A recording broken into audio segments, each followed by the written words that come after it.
ओम नमो भगवते वासुदेवाय। ओम नमो भगवते वासुदेवाय। ओम नमो भगवते वासुदेवाय। नारायणं नमस्कृत्यं नरं चैव नरोत्तमं देवीं सरस्वतीं व्यासं ततो जयमुदीरयेत्। नष्टप्रायेषु भद्रेषु नित्यं भागवत सेवया भगवत उत्तम श्लोके भक्तिर्भवति नैष्टिकी।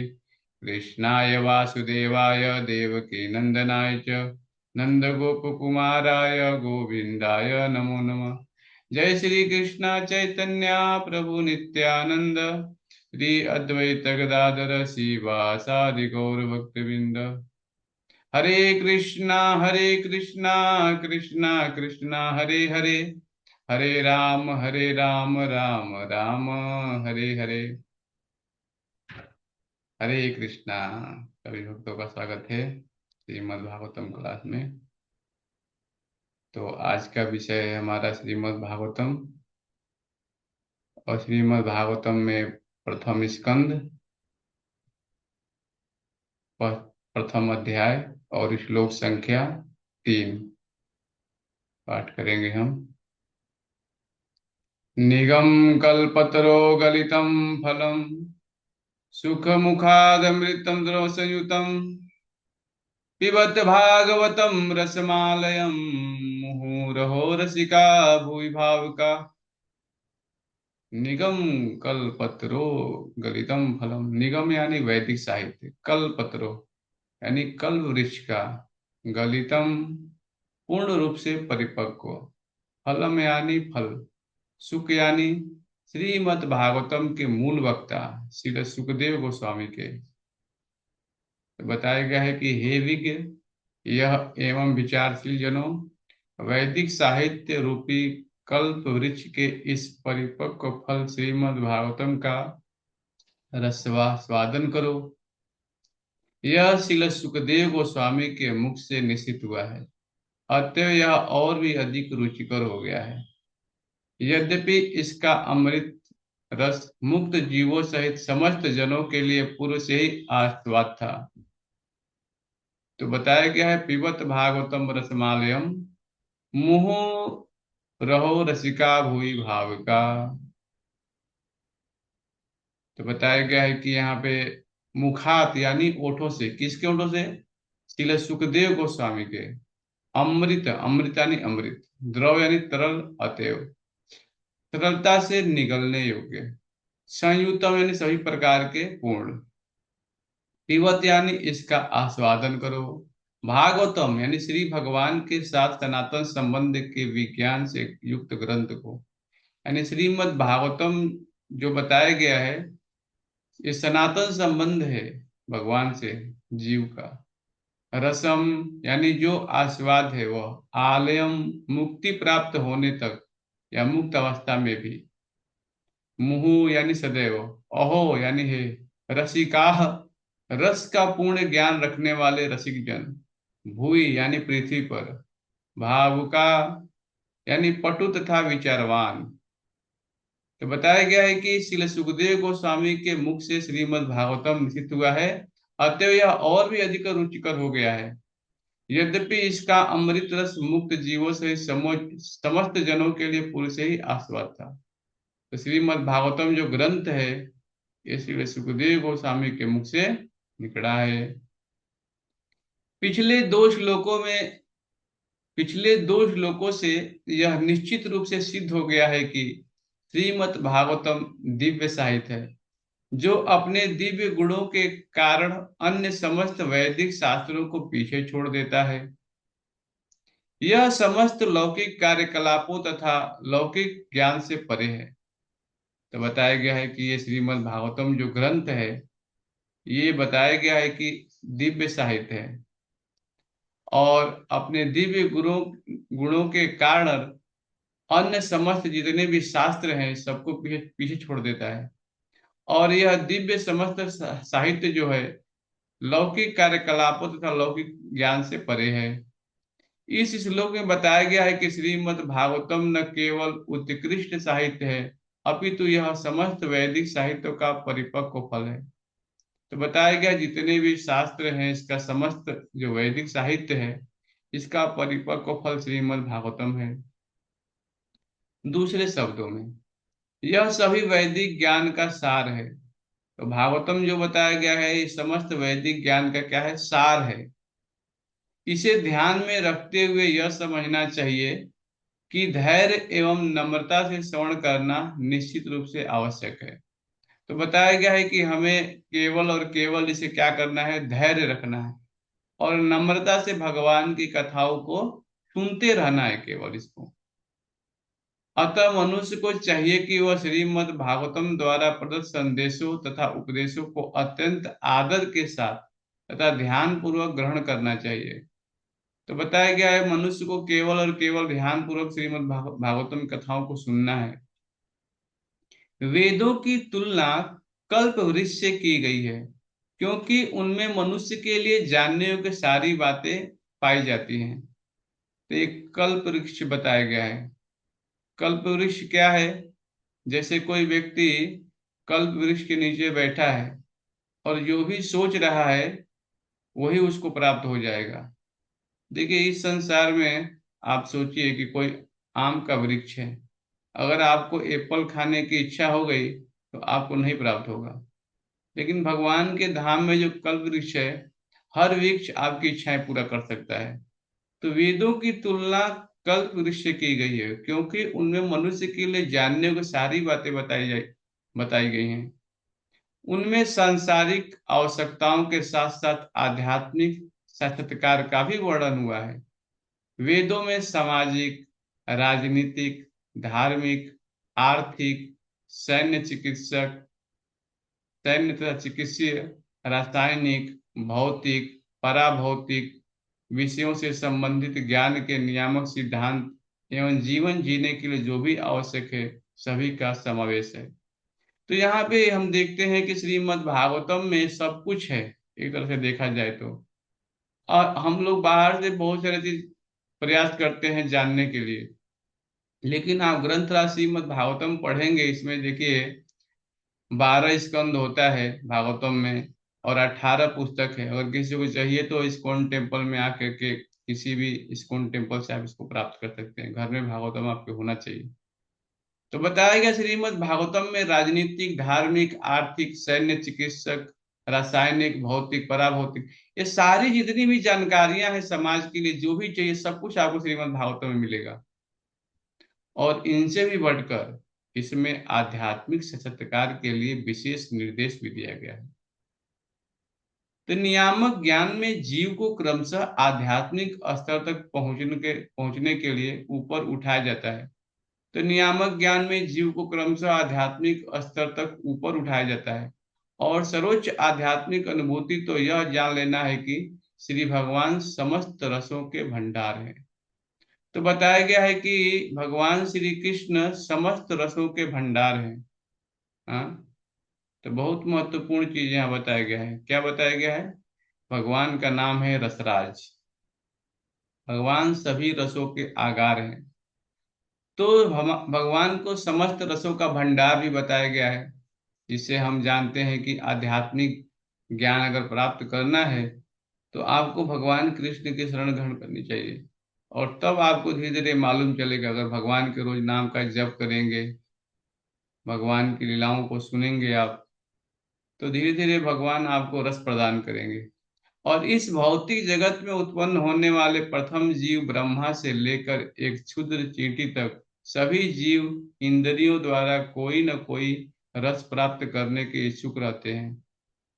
तो बताया गया है कि इन इंद्रियगत सुखों को पारिभाषिक रूप से रस कहा जाता है। तो इस संसार में जितने भी जीव हैं, चाहे ब्रह्मा से लेकर के क्षुद्र चींटी तक जितने भी जीव हैं, सबको कुछ ना कुछ रस चाहिए। रस प्राप्त करने के लिए इच्छुक होते हैं सभी जीव, क्योंकि स्वभाव है कि उनको कोई ना कोई रस चाहिए, इंद्रियों को कोई ना कोई रस चाहिए। जैसे आंखें हैं, आंखों को चाहिए कि सुंदर रूप का दृश्य देखना, उसको भी चाहिए। जीवा है, इसको भी रस चाहिए। तो प्रत्येक इंद्रिय कोई ना कोई रस चाहिए, क्योंकि संसार में प्रत्येक व्यक्ति इंद्रिय सुखों को चाहता है। तो ऐसे रस कई प्रकार के होते हैं। तो इसमें से प्रमाणिक शास्त्रों में 12 रसों के नाम इस प्रकार गिनाए गए हैं। तो 12 रस शास्त्रों में बताए गए हैं। पहला होता है रौद्र यानी क्रोध। दूसरा होता है अद्भुत यानी आश्चर्य। तीसरा होता है श्रृंगार यानी दाम्पत्य प्रेम। चौथा होता है हास्य यानी प्रहसन। पांचवा होता है वीर यानी शौर्य। और छठवां होता है दया, दया यानी करुणा। सातवां होता है दास्य यानी दासता। और आठवां होता है सख्य, सख्य यानी मैत्री भाव। और नौवां होता है भयानक, भयानक यानी भय। और 10वां होता है विभत्स यानी आघात। और 11वां है शांत यानी उदासीनता। तथा 12वां होता है वात्सल्य यानी माता पिता का स्नेह। तो ये जो 12 रस मैंने बताया है, तो प्रत्येक व्यक्ति को इन रसों में कुछ ना कुछ आनंद चाहिए, है ना। तो इन सभी रसों का समग्र सार स्नेह या प्रेम है। मूल रूप से प्रेम के ऐसे लक्षण उपासना, सेवा, मैत्री, वात्सल्य तथा दाम्पत्य प्रेम के रूप में प्रकट होते हैं। जब ये पांच अनुपस्थित होते हैं तो प्रेम अप्रत्यक्ष रूप से क्रोध, आश्चर्य, हास्य, वीरता, भय, विभत्सता आदि में प्रकट होता है।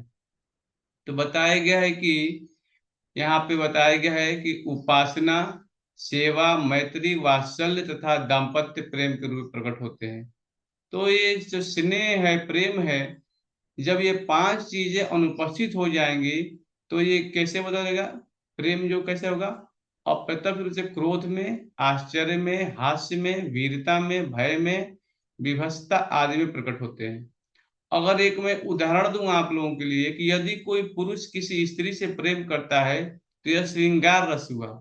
किंतु यदि ऐसे प्रेम में बाधा पहुंचती है तो आश्चर्य, क्रोध, आघात या भय तक उत्पन्न हो सकता है। तो स्वाभाविक है, आज समाज में देखिए, अगर कोई पुरुष किसी स्त्री से प्रेम करता है, अगर थोड़ी सी भी उसमें कोई बताया गया बाधा पहुंचता है तो उसे क्रोध आता है, फिर आघात कर लेता है, भय होता है। तो ये भागवतम में सब बताया गया है। कभी कभी दो व्यक्तियों के प्रेम संबंधों का अंत निसंग हत्या में भी होता है। ऐसे रसों का प्रदर्शन मनुष्य तथा मनुष्य के बीच एवं पशु तथा पशु के बीच प्रदर्शित होता है। तो ऐसा नहीं है केवल हमारे में भी है, मनुष्य में नहीं, ये पशुओं में भी पाया जाता है। पशु में भी ये सब रस पाया जाता है। इस जगत में रस का ऐसा आदान प्रदान न तो मनुष्यों तथा पशुओं के बीच होता है और न ही मनुष्य तथा अन्य किसी योनि के साथ। ऐसे रस का आदान प्रदान तो एक जैसी योनि के जीवों में भी होता है। किंतु जहां तक आत्माओं का प्रश्न है, वे गुणात्मक रूप से परमेश्वर के समरूप हैं।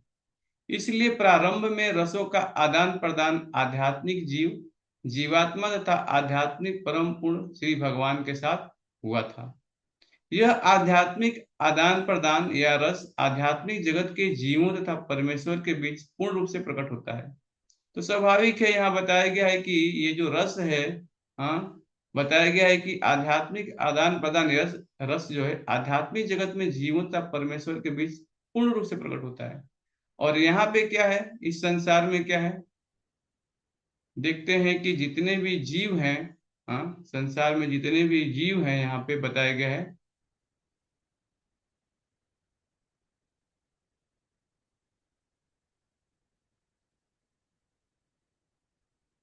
आगे बताया गया यहाँ पे देखिए, यदि कोई पुरुष किसी स्त्री से प्रेम करता है तो श्रृंगार रस हुआ, किंतु ऐसे प्रेम में बाधा पहुंचती है तो आश्चर्य, क्रोध, आघात या भय तक उत्पन्न हो सकता है। और कभी कभी दो व्यक्तियों के प्रेम संबंधों का अंत नृसिंग हत्या में भी होता है।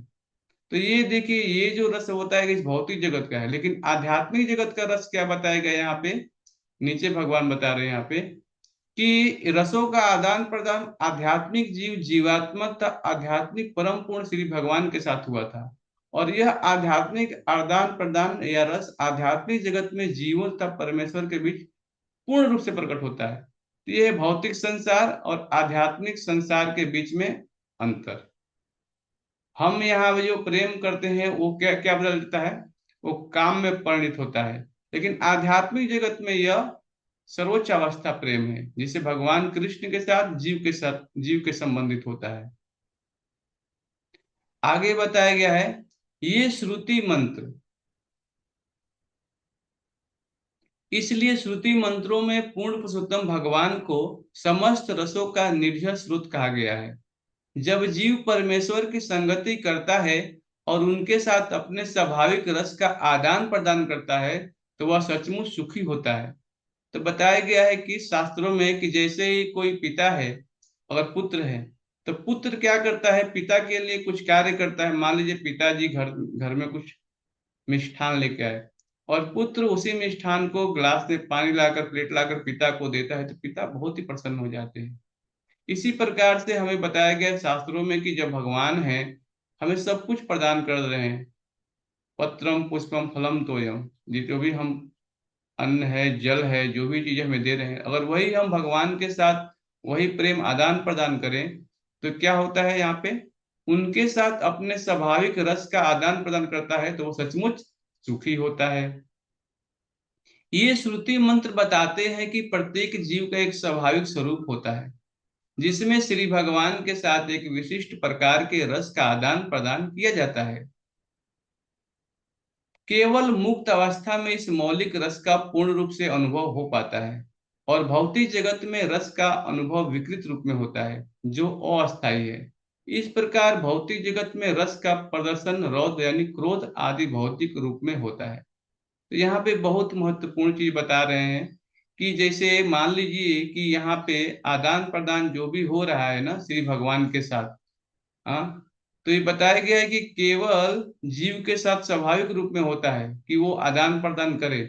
लेकिन अगर वो भगवान के साथ आदान प्रदान नहीं करेगा तो क्या होगा, इस भौतिक जगत में वो रस का अनुभव विकृत हो जाएगा, जैसे काम में परिणित हो जाए। काम ऐसा, क्रोध ऐसा, रजोगुण समुद्भव महासनो महापापमा, भगवान अर्जुन को बोलते हैं। ये काम, क्रोध, लोभ जो है, इन तीनों नरक के द्वार हैं। तो भौतिक जगत में रस का अनुभव कैसे होता है, विकृत रूप में होता है, जो अस्थायी होता है। इसी प्रकार भौतिक जगत में रस का प्रदर्शन रौद्र यानी क्रोध आदि भौतिक रूप में होता है। तो स्वाभाविक है, हमारी इंद्रियां कुछ न कुछ मांग होता है, और इंद्रियों का जब मांग पूरा नहीं होता है तो क्रोध आता है हमें। तो सोचना चाहिए क्या है ये विकृत रूप हो रहा है, हाँ। अतएव जो व्यक्ति कार्यकलापों के मूल तत्व रूप में इन विभिन्न रसों का पूर्ण ज्ञान प्राप्त कर लेता है, वही मूल रस के छद्म स्वरूपों को भौतिक जगत के में प्रतिबिंबित होते समझ सकता है। तो जो व्यक्ति भागवतम सुनेगा, भगवान की कथाओं को सुनेगा, भगवान के नाम का जप करेगा, हरे कृष्णा कृष्ण कृष्ण हरे हरे, हरे राम राम राम हरे हरे। भगवान भगवत गीता में बताते हैं, ऊर्ध्व मूलम अधम शाखम। ऐसे मान लीजिए कोई तालाब के किनारे एक वृक्ष लगा है, और उस वृक्ष का जो प्रतिबिंब है वो तालाब में पड़ता है। मान ली आम का पेड़ है, तो आम दिखेगा आपको, तालाब में दिखेगा, उसका प्रतिबिंब है तो पानी में आम दिखेगा। अगर कोई व्यक्ति जाता है और देखता है कि पानी में आम दिख रहा है, और छलांग मार के आम को पकड़ने जा रहा है, तो क्या उसके हाथ में आ गया क्या, नहीं आएगा। क्यों, क्योंकि उसका प्रतिबिंब दिखाई दे रहा है पानी में केवल। अब सोचिए, और वही चीज कोई साधु व्यक्ति वहां से जा रहा है और देख रहा है, अरे बोला तुम क्या कर रहे हो यहाँ पे, तो बोला आम देख रहा हूँ पानी में, लेकिन हाथ में नहीं आ रहा है। तो वो व्यक्ति बोलता है देखो, ये वृक्ष है, इसके वृक्ष के ऊपर आम के जो फल है वो लगे हुए हैं, यहाँ से आप चाहें तो तोड़ सकते हो। तो वही समझना चाहिए हमें, हम भी इस मूर्खतापूर्ण भौतिक संसार में गिर गए, और प्रतिबिंब है, आध्यात्मिक जगत का एक भौतिक जगत प्रतिबिंब है, और यहाँ सुख प्राप्त करना चाहते हैं, तो यहाँ पे क्या होगा, हमें कुछ सुख नहीं मिलेगा। इसीलिए यहाँ भागवत में बताया गया है कि अतएव जो व्यक्ति कार्यकलापों के मूल तत्व रूप इन विभिन्न रसों का पूर्ण ज्ञान प्राप्त कर लेता है, वही मूल रसों के छद्म स्वरूपों को भौतिक जगत में प्रतिबिंबित होते समझ सकता है। विज्ञान अद्वैता वास्तविक रस का उसके आध्यात्मिक रूप में आस्वादन करना चाहता है। प्रारंभ में वह परमेश्वर से एकाकार होना चाहता है, और इस प्रकार अल्पज्ञ आध्यात्मवादी विभिन्न रसों को जाने बिना परमात्मा से एकाकार होने से बोध से ऊपर नहीं जा पाते। इसीलिए बताया गया है कि देखिए, हमें जानना चाहिए भगवान का साकार रूप है। जैसे एक उदाहरण के तौर पे मैं बताऊंगा। एक बार क्या हुआ, एक महाराज जो थे वो बाहर गए थे भागवतम कथा करने के लिए। तो उनके पास एयरपोर्ट पे अभी 3 घंटे थोड़ा फ्लाइट लेट थी। तो बैठ करके भगवान के नाम का जप कर रहे थे, हरे कृष्णा कृष्ण कृष्ण हरे हरे, हरे राम राम राम हरे हरे। तो एक व्यक्ति आए, मुसलमान आए, और बोले कि आप क्या नाम जप कर रहे हैं। तो बोले कि मैं हरे कृष्ण महामंत्र का जप कर रहा हूँ, यही कलयुग की विधि है। तो वो पूछने लगे, थोड़ा जिज्ञासा हुई तो बहुत सारा प्रश्न करने लगे। तो पूछे कि आप भगवान को देखे हैं क्या, बताइए जरा। तो उन्होंने बताया, देखो भगवान को जानने की विधि है। जैसे बताया उन्होंने कि सूर्य है, सूर्य का प्रकाश है, और सूर्य एक ग्रह भी है, और सूर्य एक देवता भी है। तो सूर्य जो कम नौसिखिया व्यक्ति होता है वो क्या देखता है, पहले सूर्य का प्रकाश देखेगा। और कोई उन्नत आध्यात्मवादी होगा तो वो भी देखेगा कि सूर्य का प्रकाश है, सूर्य एक ग्रह भी है।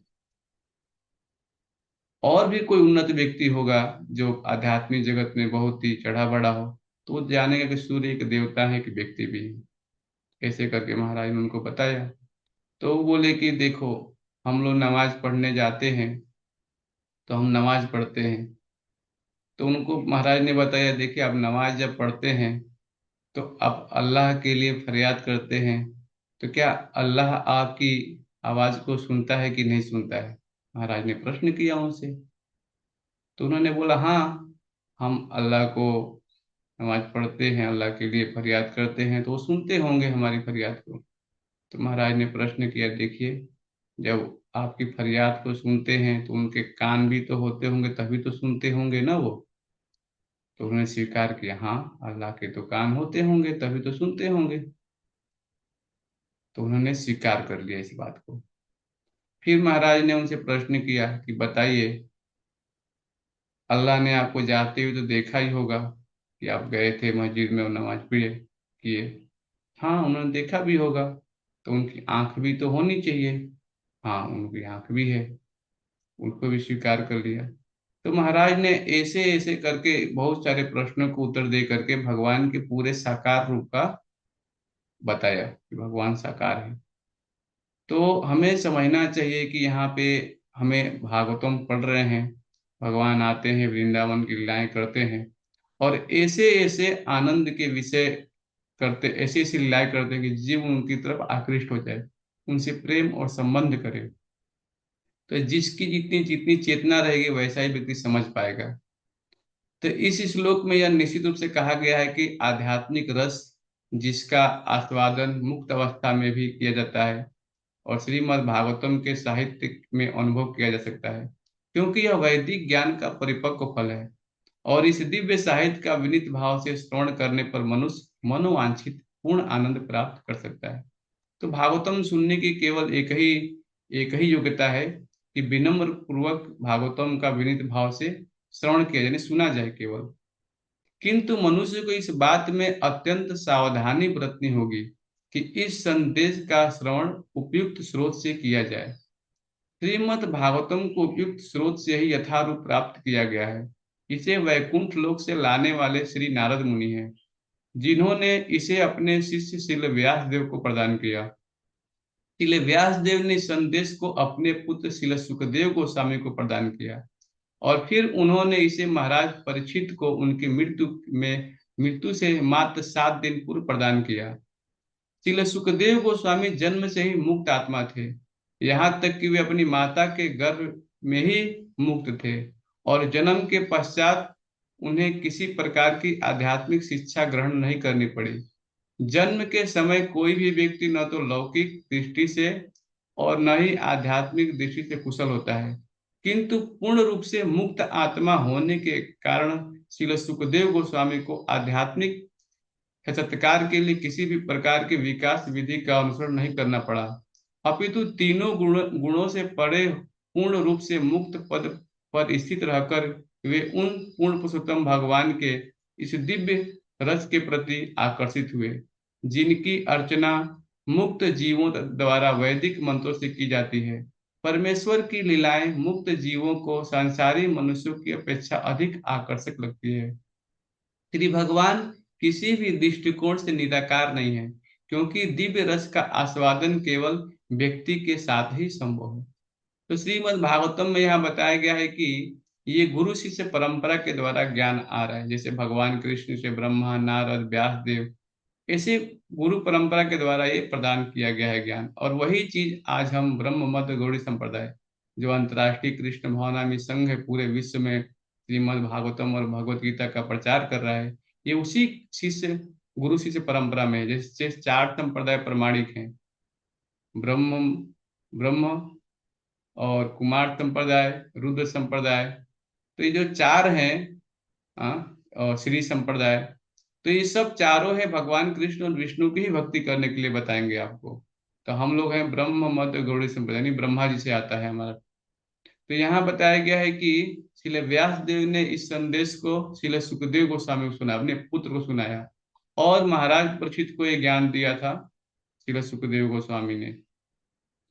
और एक चीज यहाँ पे हमें समझना समझना चाहिए कि श्रील सुखदेव गोस्वामी को साधारण पुरुष नहीं थे, वो माता के गर्भ में ही मुक्त थे। सोचिए, भगवान की विशेष कृपा थी उनके ऊपर। तो ये बताया गया है कि हमें क्या करना चाहिए, आध्यात्मिक संस्कार के लिए किसी भी प्रकार के विकास विधि का अनुसरण नहीं करना चाहिए, अपितु तीनों गुणों से परे पूर्ण रूप से मुक्त पद पर स्थित रहकर भी उन परमेश्वर भगवान कृष्ण को समझने का प्रयास करना चाहिए हमें। श्रीमद् भागवतम में श्री भगवान की दिव्य लीलाओं का वर्णन है, और श्री सुखदेव गोस्वामी ने क्रमबद्ध रूप से इनका वर्णन किया है। अतः इसकी विषय वस्तु सभी वर्गों के मनुष्यों को भाने वाली है, चाहे वे मुक्तिकामी हो या परम ब्रह्म के साथ एक होने की इच्छा रखने वाले हो। संस्कृत में सुख शब्द का अर्थ तोता भी होता है। जब कोई पका फल ऐसे पक्षियों की लाल चोंच से चखा जाता है तो उसकी मिठास बढ़ जाती है।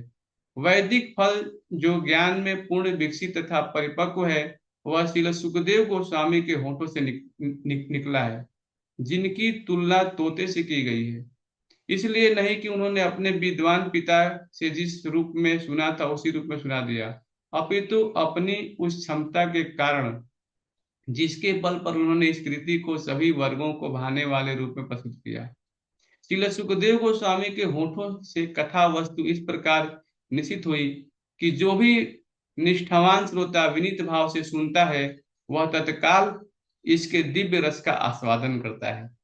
तो बताया गया है कि श्री सुखदेव गोस्वामी के जब मुख से निकला ये भागवतम तो और भी मीठा हो गया।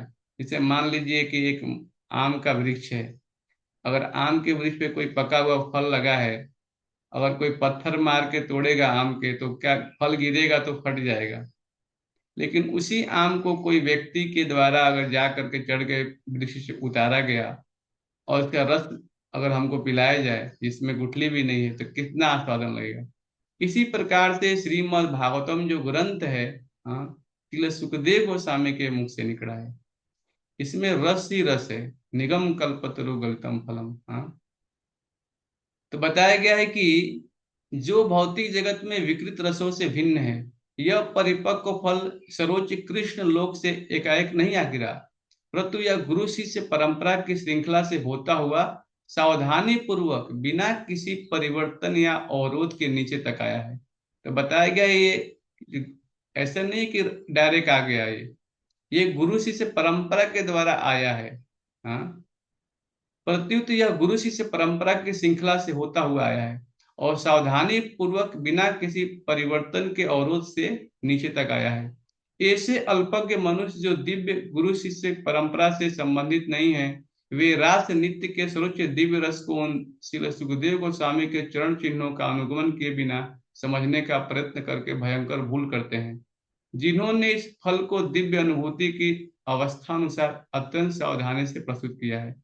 मनुष्य को श्रीमद् भागवतम की स्थिति को श्रील सुखदेव गोस्वामी जैसे महापुरुषों को ध्यान में रखकर जाननी चाहिए, जिन्होंने विषय का प्रतिपादन बड़ी सावधानी से किया है।